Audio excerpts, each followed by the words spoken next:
Hello friends, welcome back in GMS Study Zone. Today we are discuss about new topic important nutrition for plants. पौधों के लिए आवश्यक तत्व which are most important for upcoming competitive exams. Friends, आज की video में हम agriculture से रिलेटेड टॉपिक पौधों के लिए आवश्यक पोषक तत्व इस पर डिस्कस करेंगे, जो एग्ज़ाम के पॉइंट ऑफ व्यू से काफ़ी इम्पोर्टेंट रहने वाला है। ठीक है, इसलिए इस वीडियो को लास्ट तक ज़रूर देखें। उससे पहले अगर आपने अभी तक हमारा चैनल सब्सक्राइब नहीं किया है तो प्लीज़ जल्दी से हमारे चैनल GMS स्टडी जोन को सब्सक्राइब कर लीजिए, बेल आइकन को भी प्रेस कर दीजिए, जिससे कि आपको हर नए वीडियो का नोटिफिकेशन तुरंत मिल जाए। तो चलिए आज का वीडियो शुरू करते हैं।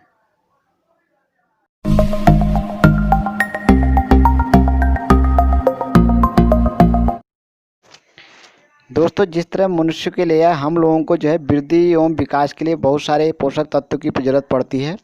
ठीक है, उसी तरह पौधों को भी बहुत सारे पोषक तत्वों की आवश्यकता पड़ती है। जैसे मनुष्य को अनेक पोषक तत्व जैसे प्रोटीन, विटामिन, मिनरल्स, कार्बोहाइड्रेट, इन सब की ज़रूरत पड़ती है। ऐसे पौधों को भी जो बहुत सारे पोषक तत्वों की ज़रूरत पड़ती है, बहुत सारे मिनरल्स की ज़रूरत पड़ती है, जिनको आवश्यक पोषक तत्व कहा जा सकता है। ठीक है, यानी कि मेन कंपोनेंट या मेन न्यूट्रिशन एलिमेंट। ठीक है, तो वैज्ञानिक परीक्षणों के आधार पर पौधों की वृद्धि व विकास के लिए 17 तत्वों को आवश्यक माना गया है। ठीक है, 17 तत्वों को आवश्यक माना गया है। तो याद रखेंगे कितने, 17 एलिमेंट हैं। इन पोषक तत्वों को दो श्रेणी में रखा जा सकता है। ठीक है, इनमें से पहली श्रेणी मुख्य तत्वों की तथा दूसरी श्रेणी सूक्ष्म तत्वों की है। जो पहली श्रेणी है वो मेन कंपोनेंट यानी कि मेन एलिमेंट है। ठीक है, मेन एलिमेंट की है। और दूसरी जो सीरीज है वो माइक्रो एलिमेंट या इनको ट्रेस एलिमेंट भी कहा जा सकता है। ठीक है, अब इनमें से यदि कोई पोषक तत्व आवश्यक मात्रा से कम हो, ठीक है, या पूरी तरह अनुपस्थित हो तो उससे पौधों की वृद्धि व विकास पर काफ़ी व्यापक असर पड़ता है। ठीक है, मुख्य पोषक तत्व। अब मुख्य पोषक तत्व कौन है उस पर बात करते हैं। इनमें carbon, hydrogen, nitrogen, phosphorus, oxygen तथा पोटाश मुख्य तत्व हैं। हाइड्रोजन, नाइट्रोजन, फास्फोरस यानी कि ठीक है, हाइड्रोजन, नाइट्रोजन, फास्फोरस, ऑक्सीजन और पोटाश, ठीक है, KOH, ठीक है, मुख्य तत्व हैं।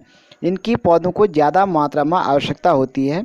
इसके अलावा कुछ सूक्ष्म तत्व हैं जिनकी भी थोड़ी मात्रा में पौधों के लिए आवश्यक होती है, थोड़ी मात्रा उनकी भी आवश्यक होती है। ठीक है, जो मुख्य पोषक तत्व हैं वो हैं, आपको दिख रहे हैं यहाँ पर, कार्बन, हाइड्रोजन, नाइट्रोजन, फास्फोरस और ऑक्सीजन और पोटाश। लेकिन इसके अलावा कुछ और भी पोषक तत्व हैं जिनकी सूक्ष्म मात्रा में, कम मात्रा में ज़रूरत होती है, उनको सूक्ष्म पोषक तत्व कहा जाता है। अब सूक्ष्म पोषक तत्व क्या है? ठीक है, मुख्य पोषक तत्व के अलावा कुछ सूक्ष्म पोषक तत्व भी पौधों के लिए आवश्यक हैं।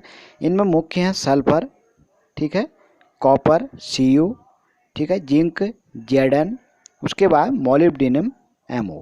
ठीक है, तो ये हो गया हमारे पास कुछ सूक्ष्म और मुख्य पोषक तत्वों की बात। दोस्तों, यदि ये पोषक तत्व चाहे वो मुख्य पोषक तत्व हो या वो सूक्ष्म पोषक तत्व हो, ठीक है, तत्वों की अवस्था अनुसार पौधे के लिए उपलब्ध ना हो, जितनी उनको ज़रूरत है अगर उसके अकॉर्डिंग वो उपलब्ध ना हो, अर्थात इनकी कहीं पर भी कमी रह जाती है, तो उससे पौधों में कई सारे विकार उत्पन्न हो जाते हैं, जिससे उनकी वृद्धि व विकास पर काफ़ी व्यापक असर पड़ता है। ठीक है, उनमें कई सारे रोग उत्पन्न हो सकते हैं, पौधा दुर्बल या कमज़ोर हो सकता है, पौधा शीघ्र ही मर जाता है, मतलब जितनी उसकी जो एक्सपेक्टेशन है उसके अनुसार वो ग्रो नहीं कर पाता है। अब इन सूक्ष्म पोषक तत्व हो गए या मुख्य पोषक तत्व हो गए, इनकी कमी का यानी कि इनकी जो डिफिशेंसी का पौधों की वृद्धि या विकास पर क्या प्रभाव पड़ता है उस पर बात करते हैं। ठीक है, अलग अलग पोषक तत्व की अलग अलग प्रभाव यहाँ पर, अभाव का प्रभाव, अभाव का यानी कि जो उनकी लैग हो या कमी हो जाती है उसका प्रभाव यहाँ पर अलग अलग हम डिस्कस करेंगे। नाइट्रोजन का अभाव, लैक ऑफ नाइट्रोजन। तो पहले हम बात करते हैं नाइट्रोजन का अभाव यानी कि लैक ऑफ नाइट्रोजन। ठीक है, अब नाइट्रोजन की कमी का वृद्धि और पौधों की वृद्धि और विकास में बहुत प्रभाव पड़ता है। दूसरा, इससे बहुत कम वृद्धि हो जाती है, पौधा दुर्बल हो जाता है। पत्तियों का रंग पीला हो जाता है, ठीक है, क्लोरोफिल की कमी हो जाती है। अब पौधों में अगर क्लोरोफिल की कमी हो जाती है तो सिंपल सा है कि जैसे क्लोरोफिल की कमी होगी यानी कि तो पौधे जो है अपना अच्छी तरह भोजन नहीं बना पाएंगे। अगर भोजन नहीं बना पाएंगे तो पौधा दुर्बल हो जाएगा, क्योंकि नाइट्रोजन प्रोटीन का एक मेन कंपोनेंट है। क्योंकि नाइट्रोजन जो होता है प्रोटीन का मेन कंपोनेंट है, क्योंकि प्रोटीन में जो है नाइट्रोजन मिलता है। तो ये नाइट्रोजन की कमी से जो है ये प्रभाव पौधों में देखने को मिलते हैं, ठीक है। अब दूसरा बात करते हैं पोटेशियम का अभाव, लैक ऑफ पोटेशियम, ठीक है। अगर पोटेशियम की बात करें, ठीक है, एक तो इसकी प्रभाव से जो है अभाव से जो है बहुत कम वृद्धि होती है, पत्तियां भूरी हो जाती हैं, पौधा शीघ्र मर जाता है। क्योंकि पोटेशियम कार्बोहाइड्रेट व प्रोटीन सिंथेसिस में एक कैटलिस्ट का काम करता है, यानी कि ये उत्प्रेरक का काम करता है। बहुत सारे जो बायोकेमिकल जो रिएक्शंस होती हैं उनको जो है कंप्लीट कराने में जो है पोटेशियम का जो है बहुत इंपॉर्टेंट रोल रहता है, ठीक है। पौधों में पोटेशियम KCl व KNO3 के फॉर्म में पाया जाता है, यानी कि पोटेशियम क्लोराइड KCl और पोटेशियम नाइट्रेट KNO3 के फॉर्म में ये प्रेजेंट रहता है, ठीक है। पोटेशियम क्लोराइड और पोटेशियम नाइट्रेट के फॉर्म में ये रहता है। अब आगे अगर बात करें, अब कैल्शियम का अभाव, लैक ऑफ कैल्शियम, इससे पहला अभाव, इसका ये अभाव से पहला प्रभाव ये दिखता है इफेक्ट पहला, इसके पौधों की वृद्धि कम हो जाती है। पौधों में जो है पत्तियों में जो है पौधों की पत्तियों में जो है चकत्ते पड़ जाते हैं, जो पीले पीले कलर के, यानी कि इस टाइप के जो है चकत्ते वहाँ पर हो जाएंगे पत्तियों में, जो धब्बे जैसे बन जाते हैं। क्योंकि कैल्शियम क्लोरोफिल का एक मुख्य जो है पार्ट है, जो और यह सेल वॉल भी बनाता है, ठीक है। यह पौधों में जो है CaSO4 यानी कि कैल्शियम सल्फेट के फॉर्म में पाया जाता है, ठीक है। कैल्शियम सल्फेट के फॉर्म में पाया जाता है। अब मैग्नीशियम का अभाव देखते हैं, लैक ऑफ मैग्नीशियम, ठीक है। लैक ऑफ मैग्नीशियम यानी कि जो मैग्नीशियम होता है, मैग्नीशियम का अगर कमी हो जाए तो क्या उससे प्रभाव पड़ता है। पौधों की एक तो वृद्धि कम हो जाती है, पत्तियां पीली हो जाती हैं। मैग्नीशियम पत्तियों में फास्फोरस का स्थानांतरण करता है, यह तेलों का निर्माण करता है, यानी कि जो ऑयल ग्लैंड्स हैं, ऑयल ग्रेन्स का निर्माण करता है।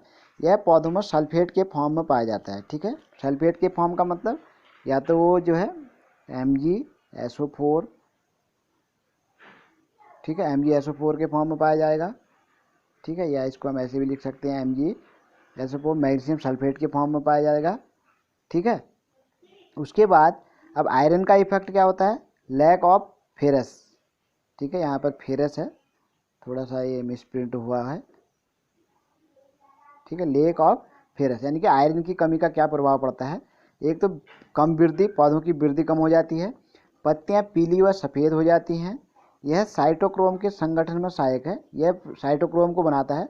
सब लोग जानते हैं साइटोक्रोम, ठीक है, जो बहुत DNA का जो मेन पार्ट है, ठीक है, उसके संगठन में सहायक है। यह पौधों में सल्फेट के फॉर्म में पाया जाता है। सल्फेट का मतलब जैसे FeSO4 के फॉर्म में पाया जा सकता है, ठीक है, ठीक है। सल्फेट के फॉर्म पर Fe3O4 ऑक्साइड के फॉर्म भी कभी कभी मिलता है, ठीक है। ये था हमारे पास आयरन का अभाव। तो अगला देखते हैं